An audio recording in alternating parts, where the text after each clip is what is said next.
Have you ever had the experience here in Playa del Carmen or Tulum or anywhere in the Riviera Maya? You're a seasoned investor. You've been buying here for years, but every time you go to a developer, every time you walk in the door, you see that price list. The best units are always sold or they're always blocked, right? You can never have access to that stuff. And you wonder to yourself, man, I wish I had access to the pre-construction, right? Or the pre-friends and family, or have access to a price structure that allows me to take advantage of being involved early. Most of us get involved on the second or third price hike. We get to enjoy 3 or 4 more before the developer finishes building and they're all sold out. Well, I've been given an opportunity that I would like to share with y'all.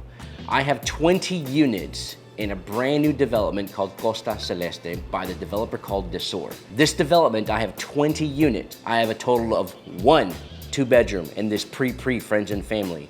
I have 5 1-bedrooms and I have 14 studios. These are the type of opportunities that you wish you had. If you could have been there, you shoulda, woulda, coulda, but you didn't. I'm gonna give you an opportunity right now. If you contact me now within the next 7 days, I've already blocked 2 in the past 24 hours and I got the list yesterday at 1 p.m. in the afternoon. So if you wanna take advantage of this right now and you wanna get the best return on your investment, not by putting on the rental market, but the best equity you could possibly get by investing in Playa del Carmen, contact me, send me a DM, let me know, and I'll set it up for you.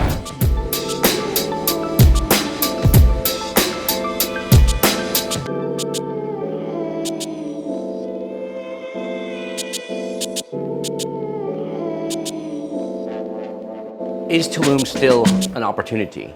Can I still invest in Tulum and expect the same return on my investments I could have if I would have invested 2 years ago, 4 years ago, 5 years ago? Well, I'm gonna give you a positive and negative. If you were someone that had bought in Region 15, you bought some land and you bought it before 2017, 2018, then you're not gonna make that kind of money on buying land like you did back then. I can give you an example. For example, in Region 15, back in 2017, 2018, you could have gotten it for roughly about let's say $15 to $25 a square meter. 2018, 2019, 2020, 4 years later, the square meter in Region 15 is selling for $290 to $315 a square meter. That's astronomical gains, that's ridiculous, right? But not everybody was buying in Region 15 before that. The people that had Region 15 really were doing like glamping. It was old school stuff, old purchases of people that have been here for a long time. Why? Because that road Kukulkan, the famous Kukulkan now, there's 2, right, that take you to the beach. There's Coba and there's Kukulkan. Kukulkan didn't go to the beach, but now the moment it connected to the beach, the moment there was talks about going to the beach, it's when it just, boom, it just shot right back up, right? So you're wondering if it's too late to invest. Well, absolutely not. What you need to do is you have to check with a local realtor, get with somebody you trust, somebody that has their feet on the ground, that's been here for a while, understands the region, and knows where to pick and choose the best investments possible.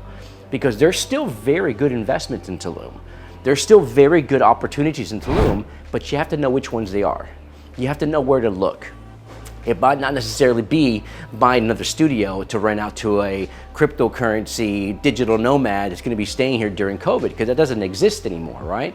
It might be investing more in land in the direction in which things are growing, so you can actually start selling that to builders, or you could also get involved with villas. Villas and homes and places where people can sleep and stay for long periods of time is the next move. This is, of course, my humble opinion based on the market analysis that I've done, and I see where the niche market's at. Tulum hasn't been a place where you'd have, I'm gonna use the word sustainable, but I'm not talking about eco-friendly sustainability, right? I'm talking about Tulum hasn't had people living there, lots of people living there, raising their families, because there weren't any real schools involved. There wasn't really any medical care. There was no real true infrastructure for Tulum. Tulum was 100% tourism. So what that means is when you have a place that has 100% tourism, you're gonna be suffering the ups and the downs of tourism, right? High season, low season, based on the weather patterns up north. For Canada, people start coming down in November because it's super cold. You have spring breaks, you have summer times. Everything's kind of revolving around the school schedule, so to speak, or the holiday seasons. And that's what happens when you have a tourist town with no true infrastructure of locals living there. Now, yes, there are people living in Tulum. Yes, there are people that have been living in Tulum, and that number has drastically changed over the last 10 years. Of course, I've shared those numbers with y'all before in previous messages. So why do I think that the key market is houses right now, or neighborhoods for people to live in? Well, there's a couple of factors that weren't there before. The Mayan train is inches away. When I say inches away, I'm saying if you look on a map, it's a couple inches away, right? It's already down to Playa del Carmen.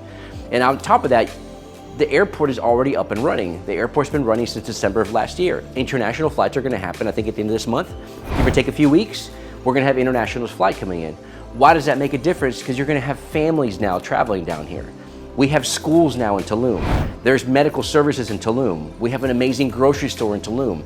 There's plans to create neighborhoods that are amazing for families to move to Tulum and create a life and raise their families, just like I did in Playa del Carmen. I raised my family in Playa del Carmen, and I'm starting again, raising another family in Playa del Carmen. So Tulum is going to have that opportunity. So where are these people going to stay? Where are these families going to stay? Where they're not going to stay in the studio. They're not going to stay in one bedroom. They're going to want 2 bedroom, 3 bedroom. They're going to want villas, 3 bedroom villas, backyards. They're going to need homes, right? So is there a good move to make in Tulum right now? Absolutely. If you haven't already jumped in the boat, got your 3 bedroom penthouse, close to the ocean, then you need to start thinking about where is Tulum going to grow to. Well, Tulum right now is expanding, right? There's a lot of expansion going on. It's not just Region 15, it's not just Region 12, all the different regions that are going on in Tulum. There's also other places on the outskirts of Tulum where there's still very good opportunities with land. There's still big pieces of land. You can buy a couple of acres and sit on it, or you can get into a branded residence, for example, like Aldea Umay, designed by Pininfarina. That's gonna be a branded residence in Francisco Umay. Francisco Umay is an amazing place. I've done videos on Francisco Umay. I was just there this past weekend. The people are amazing, humble, nice, super cool, willing to help. Everything is handcrafted. They're artists. They're artists, and they love to show off their art to you and to myself by selling it to us, and we can decorate our homes with it. So back to the original question, is it too late to invest in Tulum? The answer is no. You just have to know what to invest in.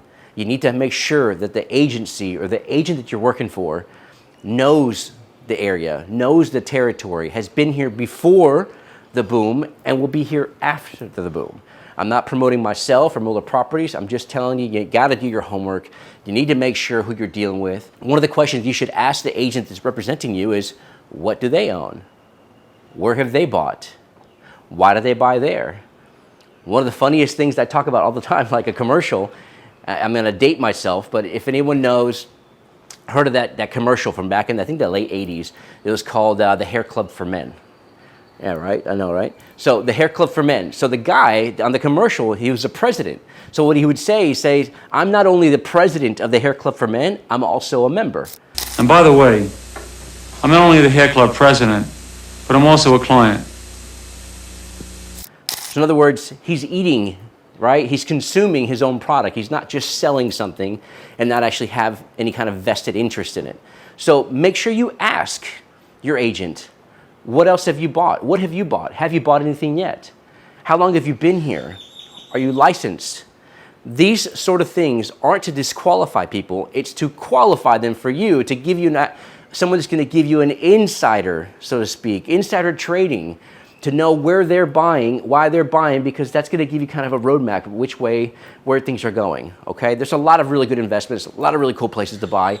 You haven't missed out on the boat. You've got oceanfront opportunities in Tanca. You've got golf course communities, in the PGA golf course in Bahia Principe.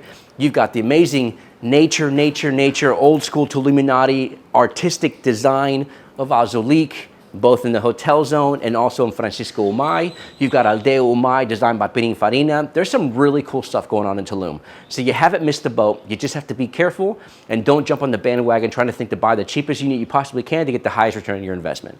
That move with the studios is not the move that's going to be working anymore. If you like the information that I'm sharing with you and you'd like to contact me, just send me a DM. I'd love to work with you. If not, I can always point you in the right direction of a trusted advisor that can help you out. Talk to you soon. Subscribe and like. See you soon.